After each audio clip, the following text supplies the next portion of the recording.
I'm going to guess one more. 500,000. Higher. Oh my. Are you a millionaire? Maybe. Maybe.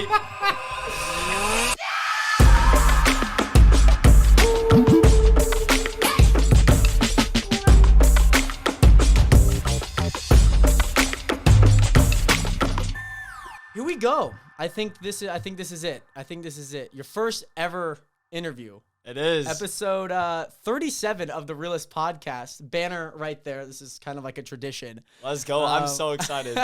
It's going to be a good one. Today, sitting across from me, we have a fellow YouTuber of mine. You know, he's kind of small, you know, like 2 million YouTube subscribers. Yep.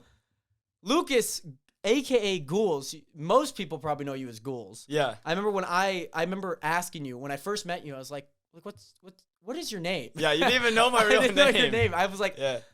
Is it Ghoulz? Like, it could have very well been Ghoulz. And then I even had to ask you your last name, which I'm not even going to dare to attempt. Because it's basically like 26 letters of the alphabet. Yeah. All 26 letters It is extremely combined. long. But glad to have you on. Again, this is your first ever podcast. It's been a pleasure and honor to have you on. That's the episode. I'm excited. But no, regardless, Ghoulz, how's life been? How has life been? It's been crazy. It's been unreal, dude. Like, this all started basically just as like a childhood dream, and it's just crazy how far like it's come. I never thought I'd even be here. So. Yeah. So today, like, I do want to kind of get into, you know, your journey as like a YouTuber. You're 18 years old. Yeah. Which is kind of insane. You're like recently turned 18. Yeah, I just turned. Which is even more insane.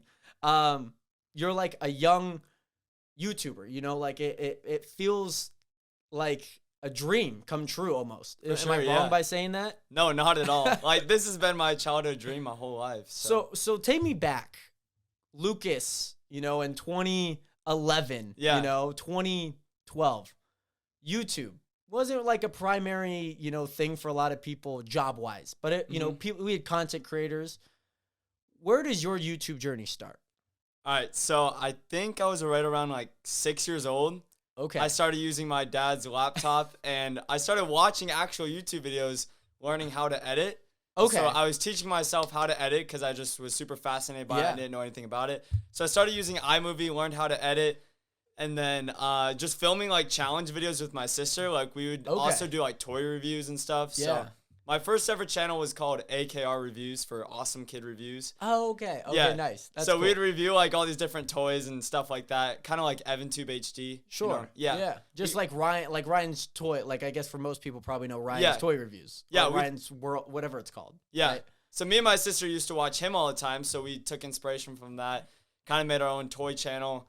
And then just kept going from there. I think like my 8th birthday, I got like a green screen, some soft boxes, stuff like that. Okay. So it's always been like a dream. And I was always like the weird kid. Oh, this kid's just doing YouTube. Gotcha. Everyone always thought it was just a waste of time. And I'm like, no, I got this. Like, just trust me. And here I am. Like, somehow I was able to do it. So. Yeah. 10 years later, 12 years later, you know, you're here, you know. And I'm sure you've probably felt this, you know, success for a few years. Yeah. So, you know, taking it back, you know, you started at 6, 8 years old. There's like some trend. Yeah. Was there ever a moment going through these past 12 years of making a YouTube video where you felt like that's the video, like that video is going to, you know, be the video that kind of puts me on the map? Or was your YouTube journey just this long burner from 6 years old making videos edited on iMovie to then, you know, just like one of them kind of just magically hit? And so honestly, when I first started YouTube, I didn't know anything about the algorithm at all. So I didn't know. I was just uploading fun videos. I had no idea. If they did good, they did good, which they didn't. They all just did absolutely terrible for so long. And it just started as a passion. Like, I just kept doing it. It wasn't really like, I never really thought about it becoming a job. It was more just like a fun hobby. And then I started getting into gaming. All my friends were playing Fortnite. And so I was like, okay, I've never been a gamer my whole life. Yeah. But I'm going to try Fortnite. And so I made a few videos on Fortnite, did absolutely terrible. And then all of a sudden I made a Fortnite fashion show. And I had no idea that this would blow up. That was the one video that really skyrocketed my channel. Gotcha. And it was just so random. Like, I had no idea. It was just like overnight success pretty much from that point. So at the time that you create this fashion show video, yeah, how many subscribers did you have? I think I had less than 3,000. And then once you posted it, I'm assuming like 7 days, 2 weeks at most.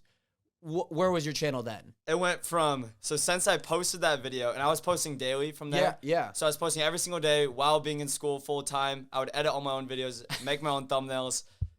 So yeah, I had no life outside of school. But from that first video, the fashion show, it was 1 week later I hit 100,000. So I went from less than 3,000 to 100,000 the next week. How many views does that video have on your channel today? I think it has 3-4 mil somewhere in there. And it's not even your most viewed. No, it's not. You have, I know your second one is like an aimbot.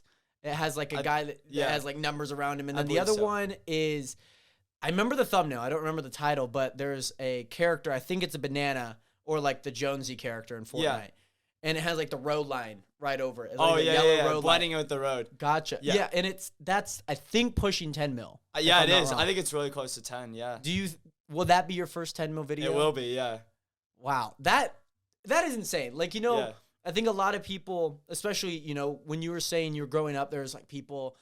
It's like you're not gonna make it. You're not. It's just a waste of time. For sure. But I mean, even at like the time, even at like 3,000, you hit a video that is now at 3 million. I'm assuming I'm gonna say 1 million just to say that's what it hit at the week. Yeah.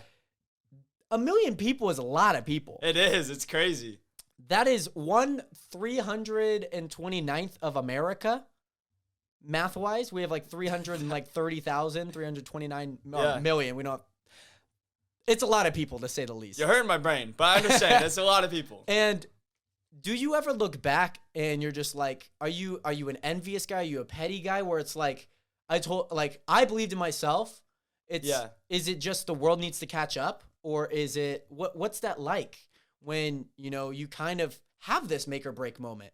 Yeah, for me at first it was kind of like look at me, like everyone, like you told me I couldn't, and now I made it. Like that's kind of how I first felt, and now it's just like, I don't know. I'm just not the type. I don't want to flex on anybody. I don't want to I proved them wrong, but I feel like it's not right just to go back and kind of like push it in or something like that. It's kind of, you're not like the bully meets his bullier. For sure, Yeah, I used to be bullied by you and now I'm bullying you. It's not like that, but it's like, I've proved you wrong and and that's just the matter of the fact. That's what it is.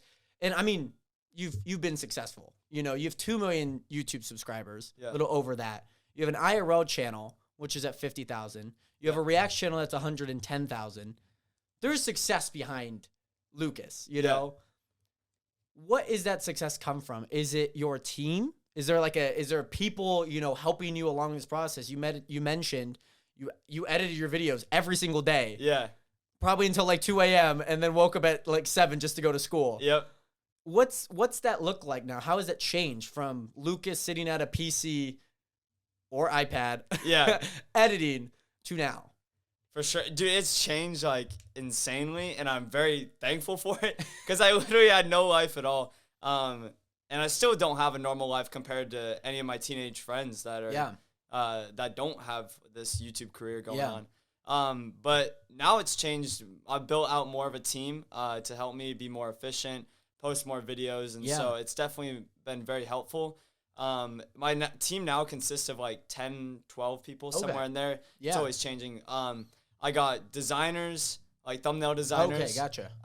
Editors. Nice. That edit all the videos. And then we also got a manager. I got like a content strategist that helps with like video ideas, structuring the video, and overall just AVD help in general. Yeah, for sure. And so, we got editors for all the different channels, designers, stuff like that. Gotcha. So just like where there is a lot of time spent, there's a person for that. For sure, editing takes forever. It does. Thinking of content, there's a lot of time consuming parts of this process. For anyone that doesn't know, editing is probably the number one thing.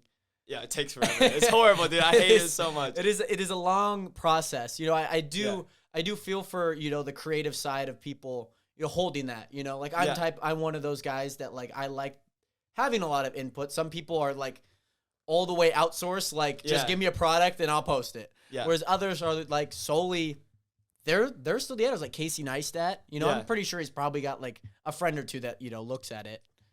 But maybe if that, you know, like that's even like pushing it. You know, Emma Chamberlain, big YouTuber, still edits her videos. You know, David Dobrik, if I'd like to think. I'm pretty sure, right? Definitely a lot of input. So yeah. I think you kind of lose personality when you give it to an editor. I'm still like definitely heavy involved in that process because like, I still review the video, kind of tell them exactly what my like vision is and kind of train them to what I think. And so that it just replicates like how my brain would make it. Gotcha. But it still allows me to not work as much with the editing side. Sure. I think that's definitely important. Where you're not spending 20 hours. Yeah. If like minimum. 20 hours minimum, but you're at least spending some quality time with it. Yeah. Which is good. I personally think that that's still a very healthy relationship, and it's different now than it ever has been. YouTube is now like a job. It is a full thing. And, you know, somebody like you who has found success has been able to help other people. You know, you have a whole team of friends behind you to some extent who are in your videos periodically, consistently. Yeah. You know, you're able, I feel like, and correct me if I'm wrong, there's kind of like a funnel down. You're kind of repaying a lot of the friends who believed in you. Oh, yeah. And your family, of course. Yeah. What's that been like? Like, your father, I remember I kind of met him. Yeah. So, kind of context. Let me reel it back to how we met. Yeah. Because this is kind of funny and insane. It's so random. It is like probably the most random story that I've even had or experienced with anyone. Yeah, for sure. So I remember one night, it was like midnight, 1 o'clock. Yeah. And I was just scrolling through Twitter and I saw Matthew Beem, a good friend of yours. We're going to talk about him in a bit. But I saw a post, it was just like a photo, right? And it happened to be him and you at your Spider-Man shoot, like that kind of time period. Yeah. And, you know, he tagged you and I like clicked on it and I'd always heard about this YouTuber, you know, in Spokane, and Ty Fishman, who does like the React stuff. He used to live in Liberty Lake, but I knew it wasn't him because I knew who that was. Yeah. But I always heard this Fortnite YouTuber, and I remember my friend Josiah, who, if I'm not wrong, you know, Josiah, the blonde. Yeah, I went to school with him. Yeah, he had mentioned, like, he's like, yo, you should check out this YouTuber and like, you know, get him on your podcast. Yeah. Funny enough that's now happening. We're here. And I had like seen it and I saw that you lived in Spokane. I'm pretty sure it had that location tag on there. And I was like, oh, this is the guy. Yeah. This is the guy. So I hit that follow button and within like minutes, which was like the oddest thing, within like not even a minute, I had seen a notification, Ghoulz has followed you back. And I'm like, what? And then you sent me a DM. Yeah, I did. You sent me a DM and then kind of like the rest is history because you had invited me to a video not long after that was at like a trampoline park. And that's where we met. And I met your dad and father. So that's like the context. Yeah. So family, you're a big family guy, I like to say. Just kind of like knowing you. Yeah. That support, how has that impacted you? It's definitely had a lot of positive and negative. Okay. I would say some people in my family definitely believed in me, thought that I had potential, and some were pretty doubtful, which honestly I don't blame them. Like, yeah, sure. Some kid's sitting on his computer for like so long. You're 16 years old and like no one thinks this is really like realistic for me. Sure. It's just this stuff doesn't happen to a lot of kids, and so but yeah, I definitely having some support was definitely extremely helpful. And funny enough, actually my dad bought me my first PC. Oh wow. And yeah, I remember just begging him, like, Dad, I need this PC. Like, I promise I'll blow up on YouTube if I had this PC. Because I've been editing on, like, his old MacBook for so long. Yeah. And it was just so laggy. I couldn't really, like, do much on there. So I was begging for this PC, and he's like, you know what? I believe in you. I'll buy this for you. He bought me my first PC, and I would say, like, a week or two after he bought me my PC, that's when I actually blew up. Because I was always promising, I'm like, Dad, I'll pay you back. I promise. I got this. Like, just trust me. And boom, right there, and I just blew up, and it's crazy, dude. So it's weird how it manifests, almost. Yeah, for sure. Without him believing in me, I don't think I would even be here. So just a PC purchase, Yeah. Sometimes it takes a little bit of negging and begging to a good extent, Yeah. But you obviously know, And I feel like I have that kind of same, not like relationship, but that same view where there's like family members that are like still up in the air or like don't exactly know what I do. But it's definitely hard for people to understand, especially older people. Yeah. There's definitely like, some family members kind of get it. Yeah. They generally get it. Either they have like young kids or they work in kind of like a digital world. Yeah. And then there's like some like, what exactly do you... I make YouTube videos. That's all you need to know. Yeah. And the rest is kind of, filler content. Depends on if, the conversation leads that way. Yeah. But you have, like I mentioned, you have like a few friends that, you're pretty close with. Yeah. You've went to high school. You no longer go to like in-person high school. Is that correct? Yeah. I actually graduated. I went online just because the kids there were terrible. And they're just super rude about it all. So I went online, graduated early, and I actually graduated back in March, so a few months ago. Oh, wow. So around your birthday? Yeah. What a birthday. So Surprise. nice, bro. So nice. End of March rolls around. Here's your graduation and cap and your diploma. That's pretty cool. But I kind of want to take a little bit of a turn within your, you found success at a pretty early age. How old were you when that video kind of like blew up and that was like the break? Dude, I think I was 14. Let's see. That's insane. So you're like not even in high school. Yeah, I think I was 14, just about to turn 15, which is crazy. Yeah, I was a freshman in high school. Okay, gotcha. Yeah. And from then, like you mentioned, you no longer go to in-school high school. You've obviously graduated now. Yeah. When did you transition to online? So COVID forced everyone online. Okay. And then I went back for a little bit to try it, and I was like a few weeks into it. I'm like, yeah, this is not it. Sign me up for online class. Heck yeah, bro. So, like you mentioned, there was people that kind of may have not been the best to you. Yeah. In high school. In general, have you ever received hate? So much. What has that been like, if you don't mind sharing? I mean, online hate never really has gotten to me. Okay. Like, hate comments, all that. Sure. I'm like, dude, it's whatever. Like, I don't care. Scripted. Yeah. I'll just turn off my monitor. It doesn't bother me. Yeah. Yeah, a lot of people get mad about, like, scripted or stuff like that. At the end of the day, it's entertainment. I'm trying to make entertaining videos, I mean, yeah, some of my videos could be pushing a little exaggerated, but it's just, at the end of the day, I'm here to entertain and put a smile on kids' faces, and so that's just my goal. Which is most important, you do have a younger audience, and I think you're very aware that you have a younger audience, you know. Somebody who's 35, unless they're on their parents' account, obviously. Yeah. You understand your audience. For sure. So online hate, not something that really gets to you a whole lot. But I remember there was a story, and I'll let you explain it. But there was, you have a pretty nice car. Yeah. And if I'm not wrong, somebody decided to key your car?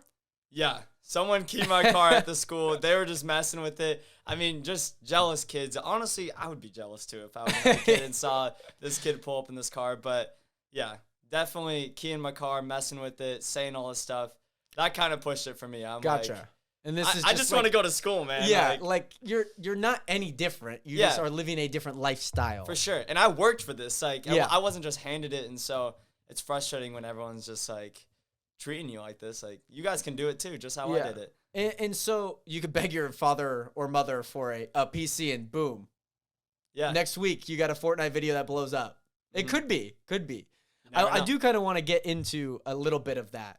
Yeah. But, the in-person hate, you kind of mentioned how it's impacted you. You kind of made a decision.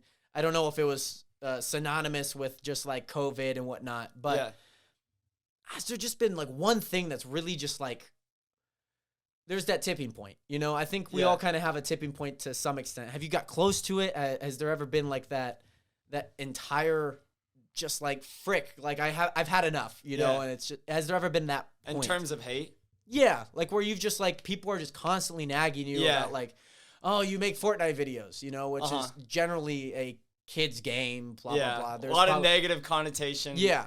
Definitely from older people. I don't think I really reached a tipping point. Okay. More of just like avoiding before I reach a tipping point. Gotcha. It got annoying. It was just a distraction, honestly. Like, I don't want to go to school every day and just hear this negative in my ear, like all day, like just making fun of me. I just want to like be focused on my grind, whether you think it's cringe or not. Yeah. I'm running a business and I have a goal in my head, and I just want to make entertaining videos, whether it's cringy or not. Like, I just want to put a smile on these kids' faces, and definitely seeing the impact has helped me a lot and like really brought me a lot of joy as well, just from inspiring and making other kids happy. Yeah, I think something that George Janko had mentioned within a recent Impulsive podcast. I know you're an avid listener. Yeah. Where he mentioned he's not trying to change other people's minds. Mm-hmm. He's just making sure his doesn't change. Yeah. And I think that's like a very important thing. And being a part of this kind of, digital world that we live in, YouTube, live streaming, there's so much involved with it. Instagram, different stuff like that. TikTok, of course, has been huge. Yeah. Even through my personal experience, there are those moments where, like, I'm doing just what I'm doing, and there are those naysayers and those people that are just like the peanut gallery, the neggers of, the theater. And I think, again, as long as your mind and your vision isn't changing, it's just about them understanding more and more about what your mission is. It's to deliver content, it's deliver entertaining content with an impact behind it, know.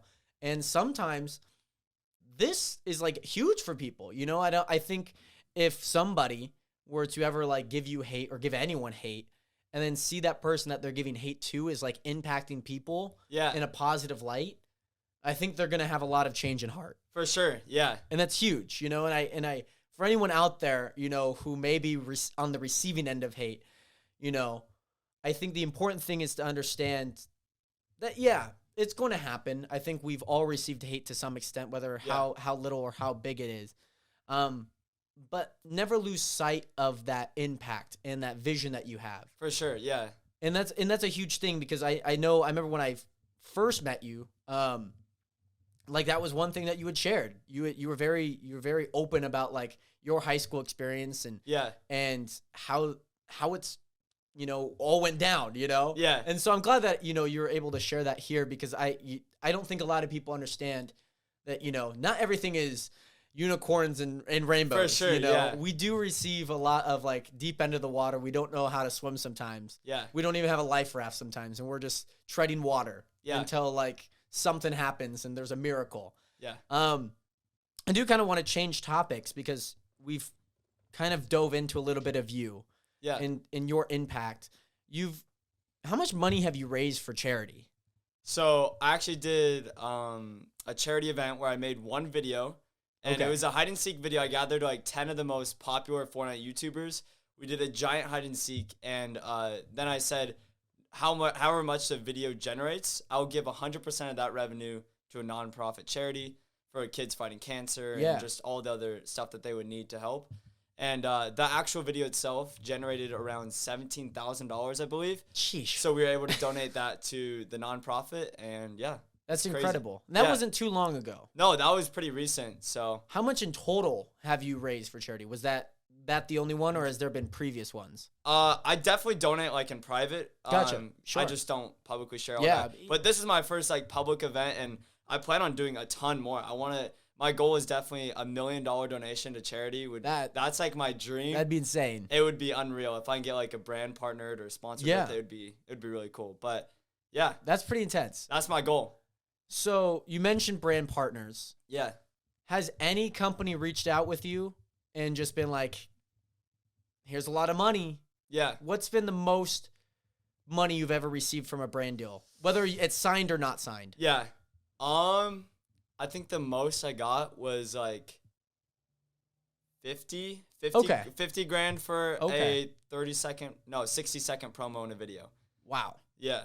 I don't have any major sponsors, like full-time. Yeah, like partnership type sponsors. Gotcha. And I don't say that number just to flex or anything, just to like if any of you guys are actually curious, that was probably one of my higher offers. Okay, gotcha. Yeah. Gotcha. Because like I've told you about my story working with the few brands that I have worked with. And so obviously you have a well-established, you're a bigger YouTuber. So that it's interesting to kind of hear, and that knowledge is out there, because I remember I looked at your WikiTube, which is pretty epic if you got a WikiTube. That's how you know you made it, I made it, Mom. You're also on Famous Birthdays, yeah, which like is kind of like a flex if you got one. Also not because there's like every TikTok. I could probably put my sister on there. Yeah. If that.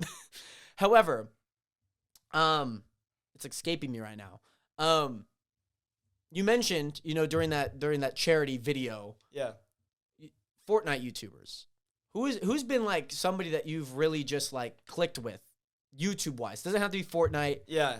But like there's like a YouTuber that you saw and you just like really hit it off. Yeah. So me and my friend Tico, we both blew up right around the exact same time. He wears like the fishy skin and the voice changer and everything. Oh, gotcha. Yeah. Okay. Yeah. So he made a viral song called Fishy on Me, and he sang the song with the voice changer. Okay. It sounds like a little kid. But yeah, we blew up right around the same time and just been pretty close friends through there and share a very similar audience. So definitely been one of my big YouTube buddies from there. Yeah. And that's been like 4 or 5 years of just like friendship. Yeah. That's a long time. There's a long tenor behind that. For sure, yeah. I feel like, and for anyone, like having like a good solid group of like friends who are in that same world as you is huge. It is, yeah. It really is. So my question is, if someone were to start a YouTube channel today, what is one piece of advice that you would give to them?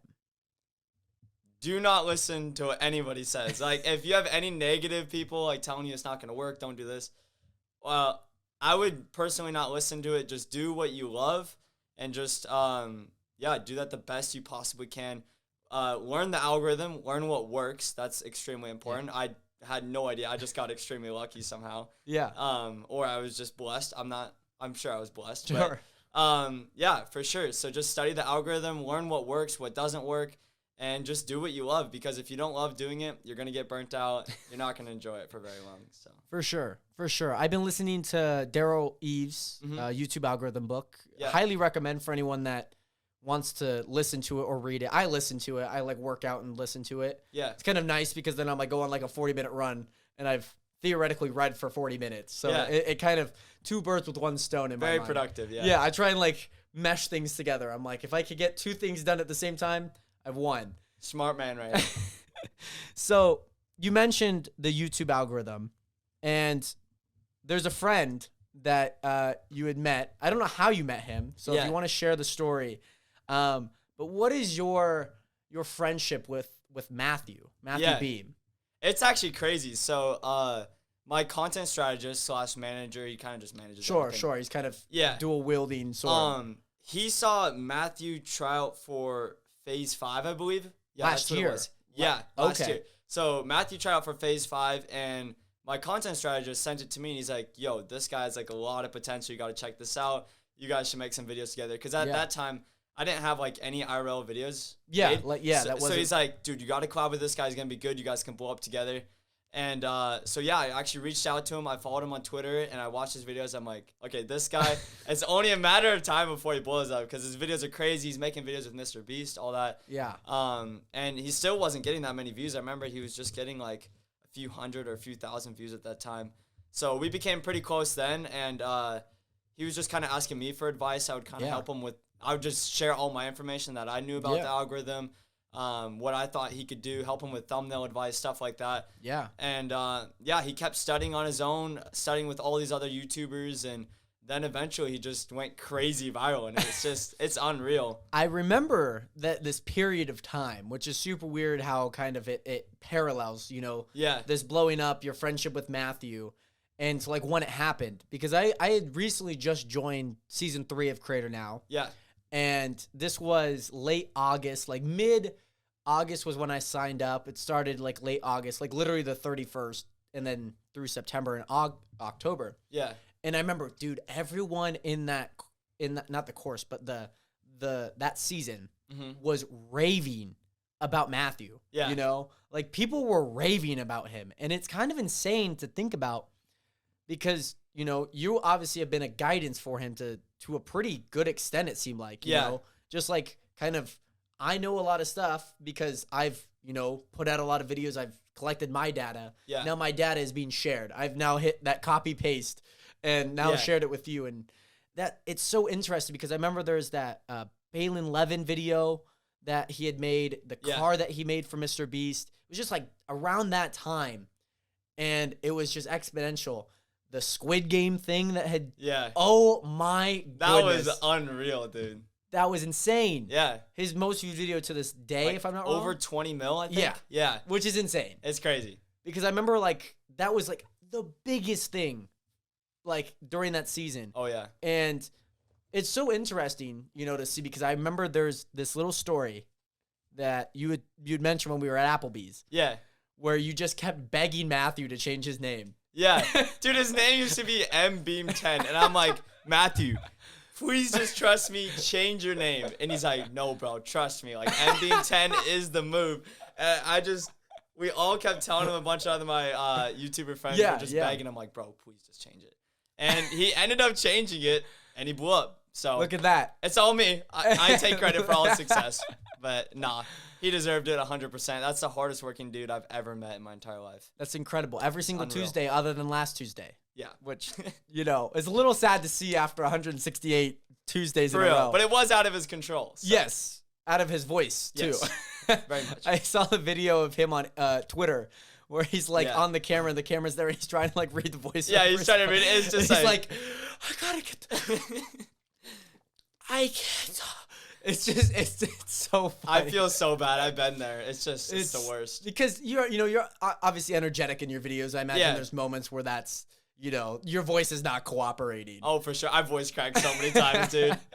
Do you ever watch your videos back? Not even like the old ones, but even recently, where it's just like, oh, there's a voice crack there. I hope nobody notices. Yeah. Honestly, I've just gotten used to it at this point. Like, I don't even care. Yeah. Like, I realize I like, you know, as YouTubers probably do, we analyze a lot, you know. We don't really put our consumer cap on a whole lot. We analyze.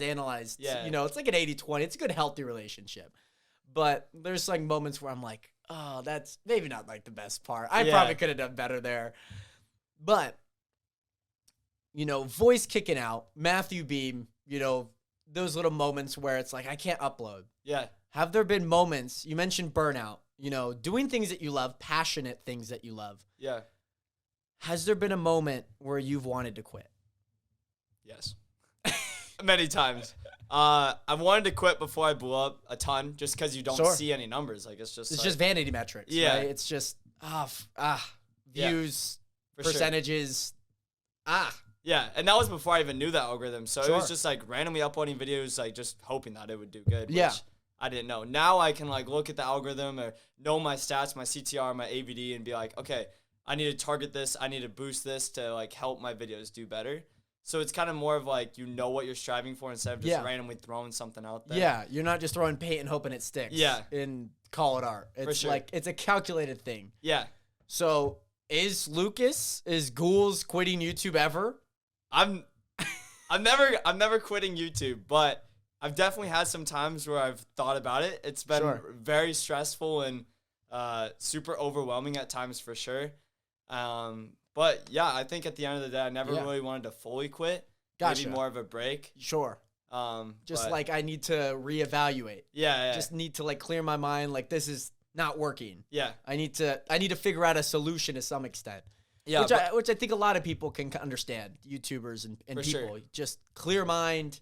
Let's just reevaluate. Yeah. It's hard compared to a normal job because like YouTube, at least with my schedule, is uploading like 3 to 4 times a week. If not more. Yeah. Well, that's only on my main channel. And then I got React's channel and IRL. Yeah. So yeah, it's crazy. Like, there's really no days off, and if you take a day off, it negatively impacts you, which messes with your brain because you don't want to like hurt you. Yeah. So you're just always working, always grinding as hard as you can, and it's definitely different. Like a normal job, you get the weekend off, and you just show up to work, do what you need to be done, and that's it. Yeah. I think a lot of people traded their 9-to-5 for a 24/7 job. Yeah. You know, thinking, you know, you're in the shower, you're thinking. Yeah. You're about to go to bed and you just have like this grand idea, voice memo it up. Yeah. Just like you're thinking constantly about I am like always thinking and stupid thumbnails. It's funny because like I know you had mentioned, well, at least when I found you on Twitter. Yeah. I had seen a few like likes or like replies that, you know, come up in my feed. And I've really been fortunate enough because of your like ship and reply ship that I've, you know, like seen just so many different thumbnail designers. TKG, Venture. Venture's insane, dude. There's so many other ones that I've seen. I can't recall off the top of my head. But it's just so cool to like see. And I feel like there's a wealth of knowledge and kind of maybe even adding on to what you had mentioned. If you're starting YouTube today, an advice is just really invest your time. I feel for sure, you know, and invest your money too. Like, it's a skill. Yeah, the more money you put in, theoretically, if you're putting in the work, you should see more outcome. Yeah, that's more return. Yeah. Gotcha. So like, let's say I get 10 thumbnails made for one video, and I pick the best thumbnail out of all of those because I have all these different options. Yeah. That would definitely increase my video performance more than, let's say, just getting one thumbnail and it's a bad thumbnail. Gotcha. So just reinvesting more money for me. Better editors make the videos better, which increases AVD, which increses me into the algorithm. So reinvesting has been extremely helpful, not being cheap everywhere I can. Yeah, like a calculated, you know, risk. It not really just throwing away money, but like you're investing money where you know you can make the biggest return. For sure, yeah. You've been making YouTube videos for a while. Yeah. 12 plus years. What was it like when you got your like first dollar from YouTube? It was crazy. I think my first paycheck was, I want to say like, because I just got monetized when I blew up, like a week before. I think my first paycheck was just like $1,000. Oh, and sick. It was crazy. Like that was just unreal. My parents didn't think it was real. No one thought, like, I made money from just posting YouTube video. Like, well, I never thought that would be possible. What was the first purchase? That's always like something I saved a lot it. of people. I saved it. That's what I did. Yeah. Nice. I was testing out editors because I did not want to be editing daily. That was a pain. Gotcha. So when you decided that, you know, you have enough money to like spend, was it like, what was it that you like spent money on? All the money that I made was just reinvested. Sure. And I still have barely spent any of my money. Yeah. I bought one big purchase was my car. I bought a Corvette C8. How much does that run you? That was like $100,000. They sell for like, I don't even know, like 60, 70, but you have to pay over because they're so rare and stuff. Oh, gotcha. So yeah, that was my first big purchase, which was crazy. Yeah.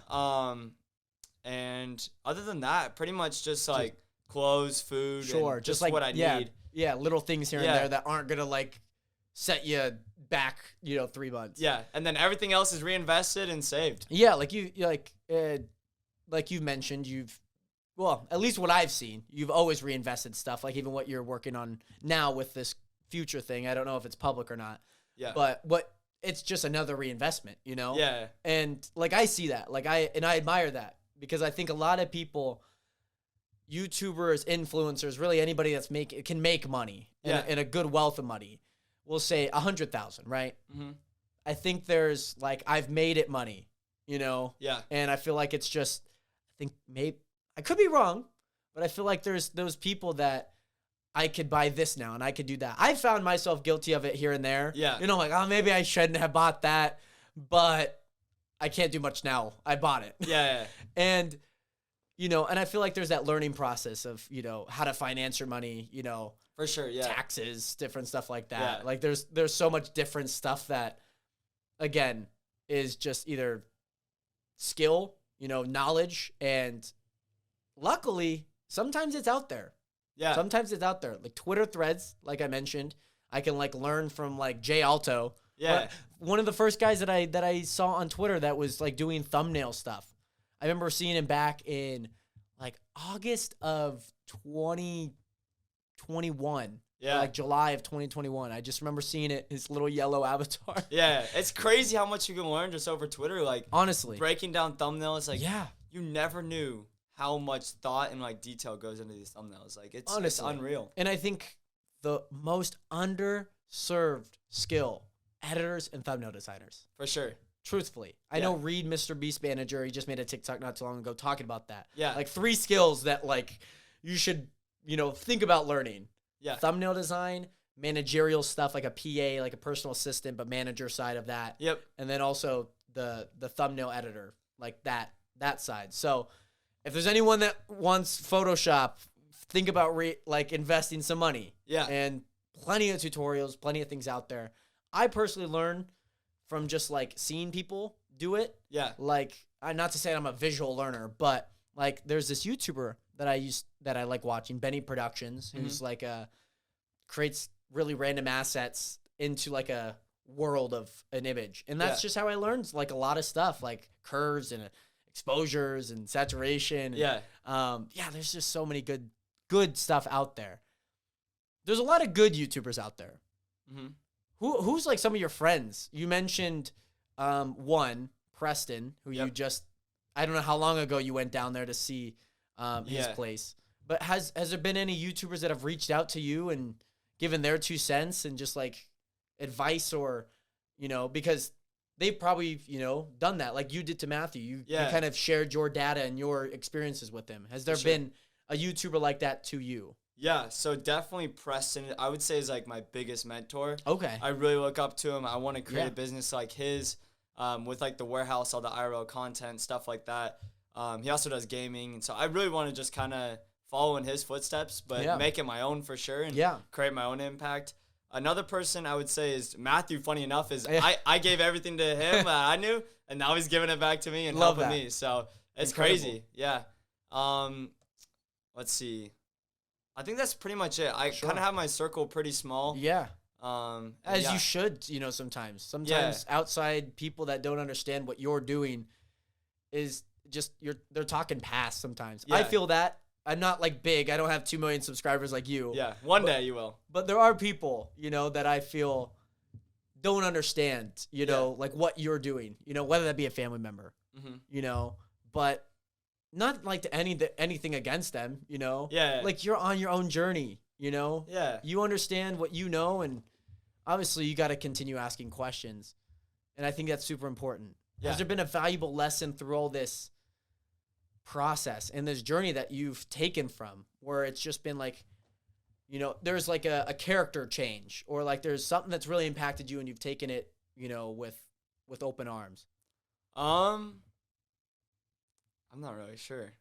So like a big impactful. Yeah. Has there been a moment where like maybe you like stepped across the line, you realize like, oh, maybe like I shouldn't do that. Like you put your foot in the fire and realize like, oh, I shouldn't put my foot in the fire. Oh yeah, for sure. I think, when I started my IRL content while doing reactions and gaming without like a big enough team, I got burnt out extremely easy. So that was like a big lesson that I learned, was like just doing too much at the same time really just pushed it. Especially for being a kid, like I want to go out and hang out with my friends too. I want to like have the teenage years. Like once I grow up and I'm just working, like that's fine. But I still want to like be a kid, and so it was hard, definitely overworking myself doing all 3 of those channels at the same time like that. You got to live life. For sure, to some extent, Yeah, I got to build out the team before I really take it all on at the same time. Gotcha. And that's just something that has been through air, right? For sure. Just like the whole YouTube journey is just trial and error, honestly. Like for sure. Yeah, you find out what works, what doesn't work, and you go from there. Yeah. And there's been moments, I don't know why it was always like November, like growing up, like through my YouTube vlog kind of phase. Yeah. I don't know why it was always November. I just never uploaded. Really? I like upload like maybe like one video that month. Yeah. I just like never, I've always been one that stays consistent to like one thing. Mm-hmm. But as I like divvy up that time, it becomes a little less so consistent. Yeah. And even like this past few months, there's been things that semi out of my control, but I think even then there's like, oh, why haven't you uploaded? Yeah. I'm like, do you want the whole story? Yeah. Would you like the whole story? I think a lot of people, even like we've mentioned, there's that side where there is people that don't understand, which is not to like demean them or anything. Yeah. Because it's just like it's just being more ignorant. Like I haven't lived your lifestyle. I don't know what it's like to, have 5 engine failures in a month. Oh, nice one. Which is, like you obviously, go through different things than I do, and I go through different things than you do. And that just is something that we all experience. Yeah. And I feel like, you sharing like those little errors, and I hope the audience finds value within your words, through your experience and your trials and errors, For sure. It's not all just rainbows and sunshine. Like, yeah. Through all issues, like you still got to keep uploading, keep grinding. I find that hard too. Is like in my videos, I'm super like enthusiastic, energized, and happy when I may not actually be feeling that day. Like I'd be going through something that's really challenging, and so yeah, it's kind of hard. Like feeling like you have to put a mask on, and if you don't put on that mask and you kind of like how you actually are feeling, then maybe your audience won't like you, or maybe they'll be bored or something like that. Yeah. So that's definitely been challenging for sure. Sure. And again, I hope the audience finds value within your words. You know, you've been doing this for a very long time. You found success at such a young age. You know, like I think about like even those people, those young kids like 7, 8, 12, like to like 10, who are like America's Got Talent and like got big, or like they're a really good dancer. You know, like even like JoJo Siwa. Yeah. Like she's been on television for 10 years, you know. Her life is crazy. Yeah. It is kind of crazy to think about, you know. Like people are living their lives through a camera, through an edit. Yeah. You know. And sometimes it's hard to like understand if that's what is truly them or how they're feeling. Yeah. Are you checking up like a lot with your friends and like people like? Is that like something that is a habit of yours where you just like, you know, like how you feeling today, you know? Yeah, for sure. I think that's huge, is like, yeah, just checking in on everybody and making sure that everyone around me is good. Like, yeah, that's just always important to me, is just make everyone around me happy, and that makes me happy for sure. For sure. And I don't know if this is just like through my experience. Like I really struggle because like I'm kind of the guy, like, if you ask me something, I sometimes have a hard time saying the same thing. Yeah. You know? Like, I don't know if that's just something that's naturally happened over the course of 20 years, almost 21 years. Yeah. But I've always, like, I hate it when people ask me if I'm okay, because, like, are you okay? Yeah. Unless I'm, like, seriously hurt and it's obvious that I'm, like my leg is broken. Yeah. Like, yeah, that's fine. But if it's, like, I look down that day, like, oh, you okay? Like, I have a tough time receiving that, because it's like, this is what is out in the world, you know? Yeah. Like, people are seeing that I am not okay, and I have a very tough time, kind of like, I almost guard myself, you know? Sure. And that's, it's a learning curve for me. It's something that I've struggled with it. It's just one of those things where it's like, oh, no, stop. I'm okay. It's hard, yeah. Like it is difficult. I want to get a sandwich or something, and like I'm having a terrible day. I'm just not feeling it, and there's a kid that recognized me. He's like, oh, what's up, Ghoulz? Can I get a picture? And it's like, oh, now it's got to put on this fake face. Like, I'm happy. I got to like be a good role model for this kid, and definitely be inspirational. But it's really hard when you're like having a hard day, or you're just going through a lot. You just feel like you kind of held up to a higher standard than most people in a way. Sure. And you know, I remember when we went to the trampoline park and did the video that's not out yet. Hopefully, I don't know if it ever will. It is. It is now? Yeah. Did I miss it? Yeah, it's been out. Okay, I must have just missed it on the thumbnails. Yeah.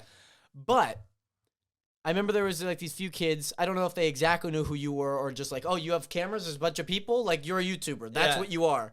You obviously have a lot of reach. You have a lot of impact. Yeah. Do you feel any pressure as like this internet person? Is there pressure on you to like live up to a certain threshold and standard? Yeah. Or like, are you just being you, and that just kind of comes with what happens on camera and through the edits and through content? For sure. I think it's definitely kind of both. I feel so much pressure at times, and it definitely catches up to me a lot. But like who I am on camera is definitely who I am off camera as well. Yeah. I mean, obviously I go through like when I'm sad or stuff like that. And, but yeah, I definitely do feel a lot of pressure, and that's been hard kind of growing up with that kind of pressure that no one else can really relate with. Like, I don't really have any other YouTube friends that live next to me. You're like the only YouTuber I know that lives even remotely close to me. Oh. And so it's 20 minutes. Yeah. Indeed. 20 minutes. But, yeah, it's just kind of hard not having friends that relate. Like, you can't really talk to your parents about it. They have no idea what you're going through. Sure. So, yeah, it's definitely been hard, is, like, just feeling the amount of pressure that I'm kind of held up to a higher standard. And, yeah, stuff like that. It's definitely been challenging for me. Is that something that you expected when you started this YouTube thing? Not at all. Or is that just something where you're like, oh, crap. Yeah. Like, I have this pressure that I don't know if I could hold. There's 10,000 pounds in front of me, and apparently I have to hold it. Yeah. And you have to figure out a way. Is that how that kind of transpired? I never even thought about this, that it would even happen. And it kind of just came along. And it's like, I'm a kid. I'm going to make mistakes. Like, I'm not perfect, and I don't want to pretend that I am perfect. Yeah. But I feel like a lot of people on the internet definitely hold you to that standard. Sure. And, yeah, it's just hard. Like, you don't want to make any mistakes. You don't want to say the wrong thing to offend somebody. So it's definitely been a lot of pressures. Like, like, I don't want to, like, just let someone down or let my fans down. Yeah. I mean, certainly there's a lot of impact. Like I mentioned, you have a ton of reach, you know? Yeah. Like, there's 500,000 people watching videos. There's millions of people watching videos. There's about to be 10 million people who watch a single video. Yeah. Just insane. Again, like, this is multiple stadiums in the United States. Yeah.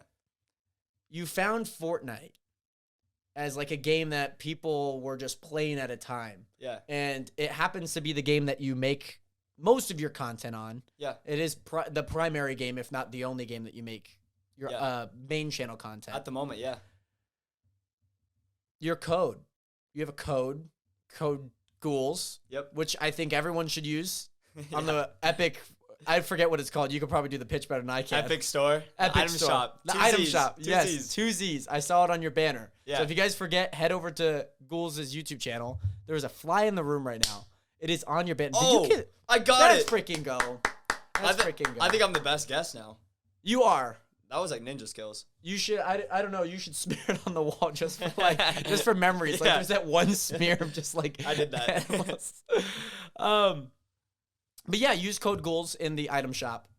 How much revenue have you got in from your fans using your code? Yeah. Because even I had like a code for a while. It wasn't enough to reach like the $100 threshold. But like I was happy. It was like $15. I'm like, hey, it's not too bad. Like I could buy a meal at like Cafe Rio if I wanted to. Yeah. How much money have you earned from just your code? Yeah. Just the code alone actually hasn't been as much as most other creators. I think just because I don't have the actual name Ghoulz. Someone else actually owns that, so I'm sure they're stealing all the revenue, which is good for them. I mean, they're living life just getting free money. And also just other creators that have shorter codes. Like, a kid would much rather type in Tico than Ghoulz, because, I mean, a lot of kids don't remember really how to spell my name either. Sure. It's kind of a little especially tricky. with the 2 Z's. Yeah, like it's just kind of hard to forget and a little tricky. So, yeah, definitely not as much as other creators, but you can take a guess. I'll tell you higher or lower.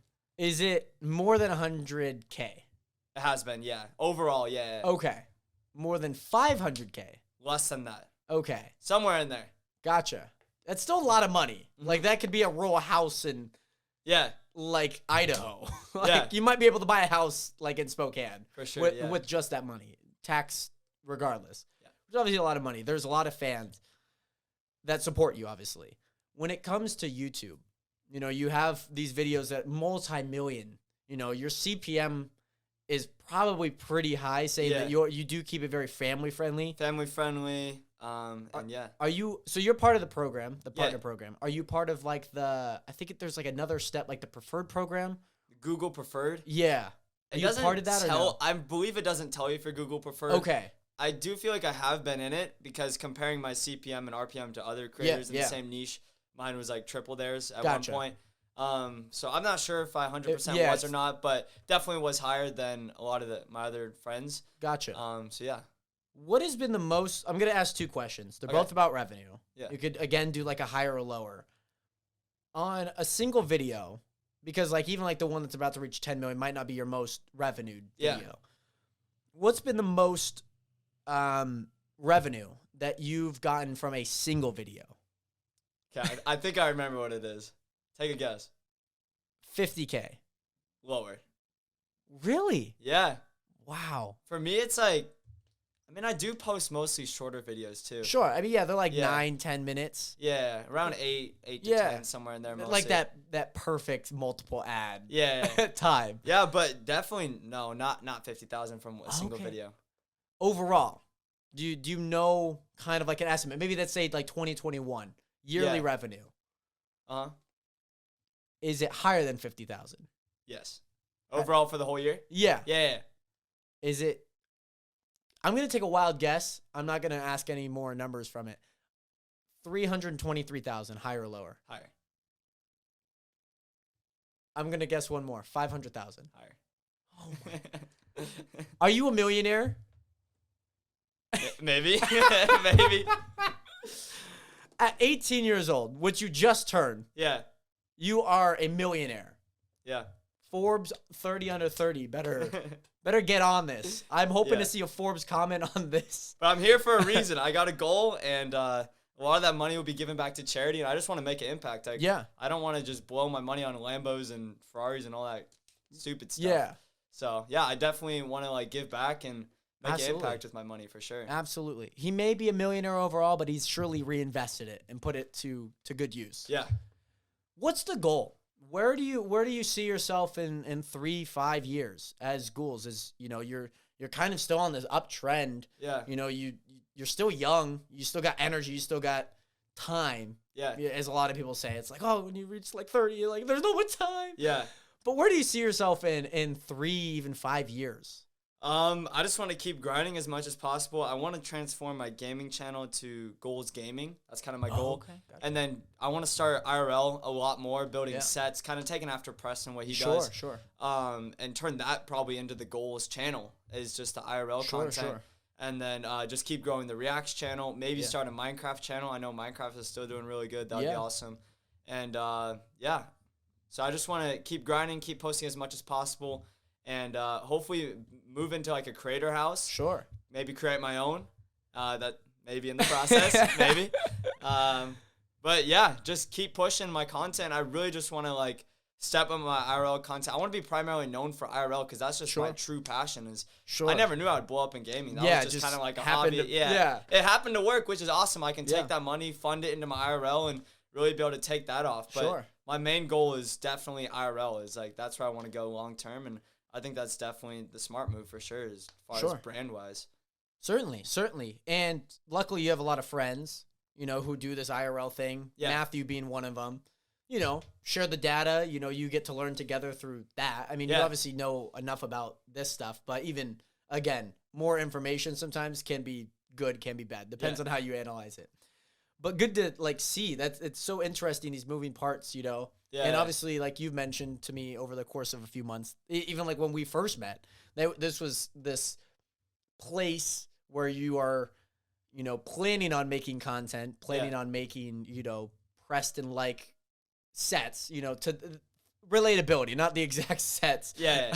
But this has been a long process, you know. For sure, like, you know, you've mentioned these points where it's just like, frick, man, I'm done with this burn. I just need a break.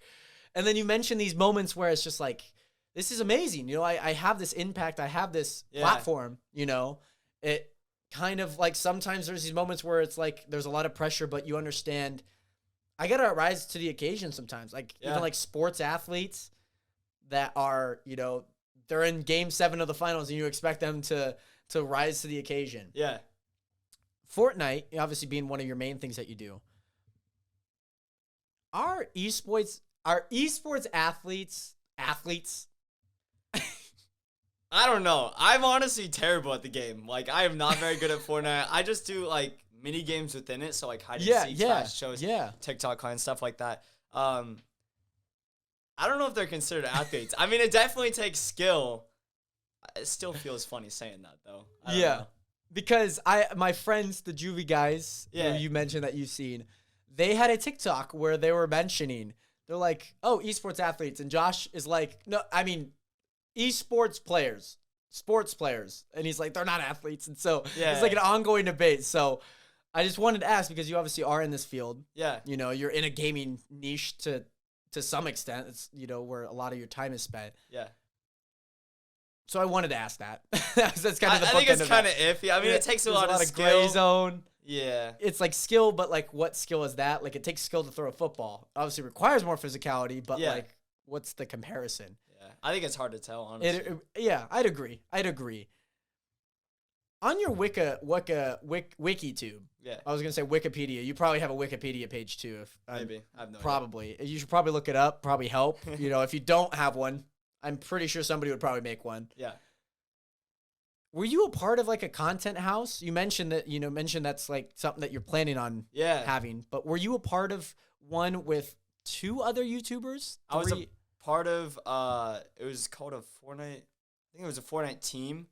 somewhere. In the Fortnite org. That's what they were called. Okay. And they were called 1%. Okay, this is what I saw. The 1%. Yeah, I thought it was a content house. Yeah. So pretty much they were a content house, but I joined like their org, but I wasn't actually living in the house with them. Oh, gotcha. Yeah. Gotcha. How did that transpire? Like, are you still a part of it? Are you not? I'm not. I actually left, and I think they're no longer a thing anymore. Sure. So things must have fell through on their end. I'm not quite sure. Sure. But yeah, I was a part of that. Definitely was helpful having like other creators around me on the same team, all helping each other out and stuff like that. But yeah, I just decided I wanted to take my own path and keep following my dream myself. Did they pitch this idea to you? Like, hey, we'd love to have you. Like, how does that work? Yeah. So they kind of like started this team, and growing up, I watched them, and I was like, okay, no way. Like, this would be cool to be on a team with them and actually be friends with these people. Yeah. And so, yeah, I was actually big fans of them, and they offered me, and I was like, heck yes. Like, this is cool. Like, I want to go be with, like, the people I grew up watching. Yeah. So, yeah, they offered me, and it was part of that. Oh, sick. Okay, so they just, like, emailed, DM'd, however that transpired, and they're like, hey. Twitter, Twitter's, like, everything, too. It is. Like, if you're not on Twitter, you got to get on Twitter. And, so it's pretty, mutual. Like, it's like you have a very interesting platform where you're interested in that org. You have a platform, and they reached out via Twitter. Yeah. Signed document, pigeon lettered it to you. That'd be pretty cool. I imagine they probably have the money to send out pigeon. That'd be crazy. Up to Spokane. That'd be pretty cool. One day I want to like send a message to somebody via pigeon. That would be awesome. That'd be a great TikTok. Or maybe just a tiger. Or like a live tiger. Yeah. Very malicious tiger. Yeah. Anything, if you look at it, it's just. But that's pretty cool because I did read that on your WikiTube. Yeah. Is there a lot of impact with that? Like, you've obviously been able to learn a little bit from it. Was it a lot of learning? Was it just like cool to be a part of? Just a great experience? Yeah. It was a great learning experience. For me, I found it was too much of a brand risk. Being associated with team members that I necessarily can't control, if they were to like do something that was controversial, that fell back on me. Sure. And so that was kind of scary for me. Is like I'm holding this like family friendly, very brand like image. Giving back image, and to have someone else that I don't really trust be able to risk that was kind of scary for me. So I just decided it'd be better just to follow my own path and keep my brand safe because that was really important to me. Yeah, and you mentioned this brand identity. Yeah. Crypto and things of that nature have been huge. Yeah. You might know where I'm leading into this, but there was a very famous scam. Yep. Save the Kids. Yeah. A rug pull, as a lot of people say, where it was like this crypto thing involving FaZe Clan, a few members of FaZe Clan. Yeah. What are your thoughts on it? It's crazy. So, like, my content strategist, my main manager that I've been working with for 2 years was actually their manager. So, really? FaZe Jarvis and K. Okay. Yeah, so he was working with them, and it's just crazy to hear both sides of it. Sure. From what I understand from the actual, like, non-media side, was that they honestly had no idea what was going on. There was people involved that just really set them up, and they were very lied to. Are they just, like, the spokesperson of this, and they don't...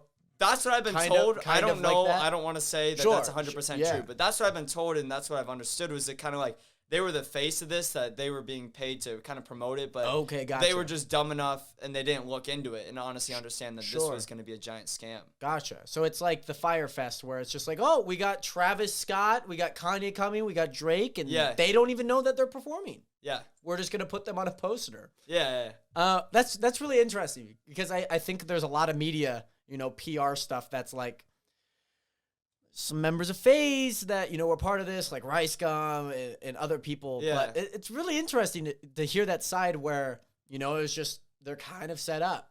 Yeah. It's just sad because, like, so many of these YouTubers are so obsessed with money and they'll just do anything for money. And I'm not saying that was them, but, like, you get caught up, you get so caught up in the money and it's really hard not to, honestly. Sure.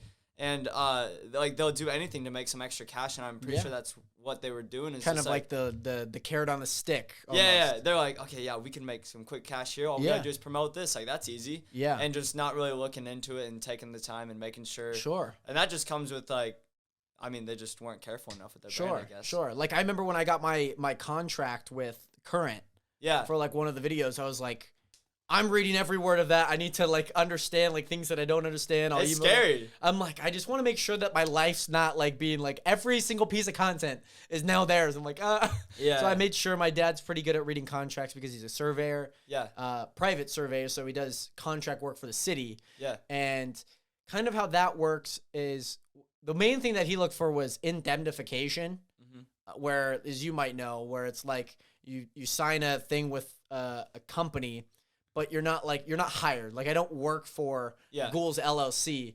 They're kind of like mutually coming together to make a piece of content. Yeah.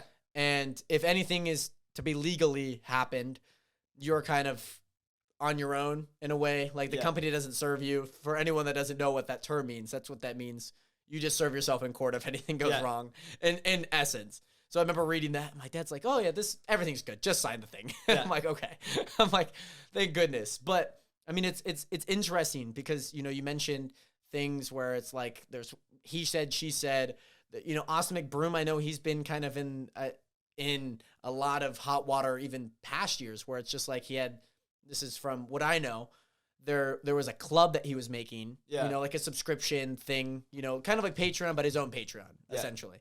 And there was a company, this is what he said, that was, you know,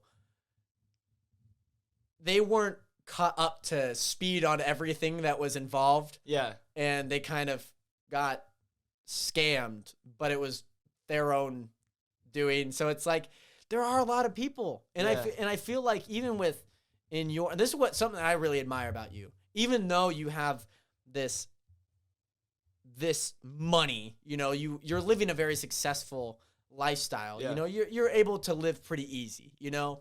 You have money in the bank, you know, it's not like you're going to go broke. Yeah. But even at like a young age where it's like, I could buy everything. I could buy, you know, whatever I want, whenever I want. One thing that I really admire about you is that, you know, you mentioned your first YouTube paycheck you saved. Every single dollar to pretty much the dollar you're investing to some extent. Yeah. Whether that be your health, whether that be your image, whether that be the content, the people surrounding that content. And just like even hearing you talk about it today is even like something that it kind of strengthened that, you know? Yeah. Because it's so easy to fall down a lifestyle where it's just like, I have this money. Yeah. Like, you have a nice car, you know? It's so easy to be like, I got a better car than you, you know? Yeah, like, look at me, yeah. Yeah, it's so easy to do that, you know? And we've kind of touched on that. There's people that maybe don't understand that throughout high school and throughout your journey as a YouTuber. Yeah. And again, this is just something that I really admire about you is you're able to hone in just like who you are and you're like true to yourself. It doesn't matter if I have $100 in the bank, $10,000 in the bank.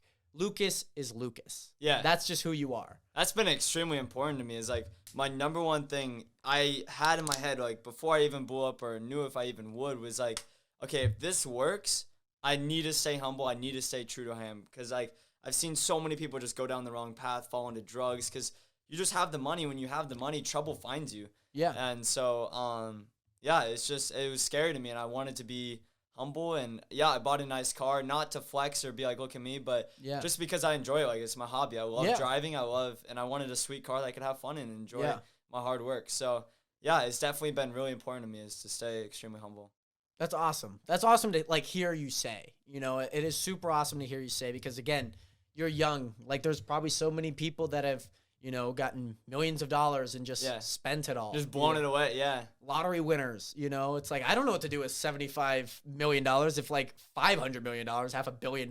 Yeah. A lot of money, you know. It's crazy, yeah. So easy to not avoid your problems, but I guess maybe what I'm leading into, has money either solved your problems and does money buy you happiness? No, not at all. I mean, it can buy things that will surely make you happy, but that's like temporary happiness. Like I found, you think that money's going to make you so happy and you work so hard to get all this money and then all of a sudden you get it and you're like, that's it. Like this is stupid. Like this didn't really bring me happiness. It goes away after a while. Yeah. And so, for sure. Like I remember just feeling that way because I got caught up in a lot of the money. It was like, I just keep making this much a month and stuff like that. And And I just felt so empty. Like, this is not bringing me happiness. This is stupid. Sure. And again, it's common. You know, I like to say that it's pretty common. Yeah. You know, you have $10,000. Like, I got $10,000 within 3 months, you know. Yeah. I knew that I needed to buy things that I needed to buy. For sure. Like, I bought weights. I bought like things to streamline a lot of things. And that was very crucial for me, you know, but I'll spend like a $20 meal at Applebee's, you know? Yeah. But then I do that 10 times and I realize I'm like, oh, that's a lot, you know? And like, maybe that's like my tracking of money, my financial side of it. And, you know, it's just all a learning process. Yeah. And so throughout the hour that we've talked, by the way, at the end of the episode, this is for you to pop.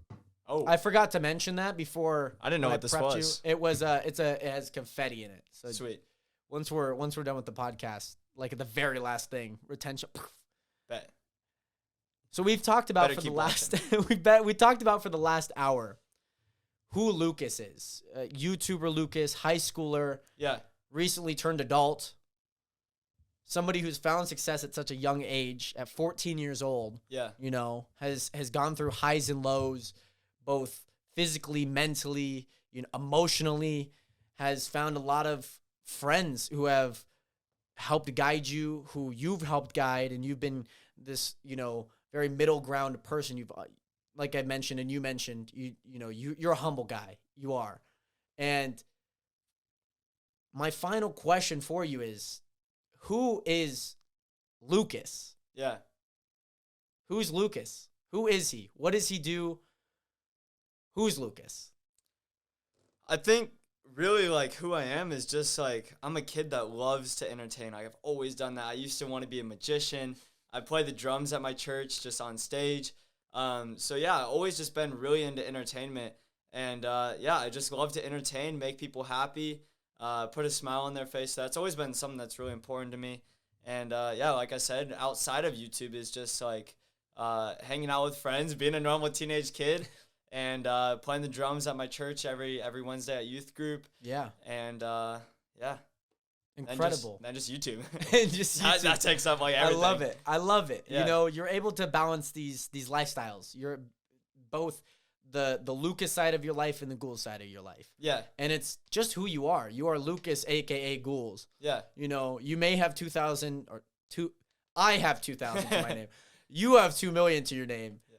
And no matter if it's 3,000 subscribers back in 2014, 2013, when, you know, you're coming up. Yeah. Lucas is Lucas. It didn't matter if you have that 2 subscribers. It didn't matter. Yeah. You are one of those people that I really look up to just help envision who I am at that point, you know? And I appreciate your words, you know, hoping to reach 2 million soon, one day. You will. I know you will. I appreciate it. But one thing, again, that I really admire is that you are able to balance who Lucas and Ghoulz are because they're the same person. They're not 2 separate entities. Yeah. One might be heightened here and there, but for each lifestyle. And not only this is your first podcast, amazing podcast. It's been brilliant. I'm so glad and fortunate to call you my friend, somebody who has, you know, taken me a little bit under their wing, helped me guide, you know, myself. You're always asking feedback from me, like, who the heck am I? You know, and I appreciate it. You're able to put yourself in so many different feet in shoes. Numbers have never mattered to me. Like, I don't care how many subscribers you have. Like, yeah, I just want to learn with you. Like, I'm trying to learn too. So, yeah, it's been awesome to connect with you. It's been really cool. Has. All from a single image by Matthew Beem. Yes. And that's that. That's how we are here today on this day, May 18th, 2022. It's been a pleasure. This is your first ever podcast, so Nationers, make sure to share some love to Ghoulz. I know he's still coming up on the subscriber, and he's still coming up in the YouTube world. So I'm trying. But Nationers, thank you guys again so much for watching. You are allowed to pop this thing whenever you want. Let's go. It's been a pleasure. Episode 37 of the Realest Podcast. Banner right there. Here we go. Wait, is that what he's got it. Here we go. Yep. Yeah. Let's go. Let's go. Pleasure. Have a good one. 07. Peace. Peace.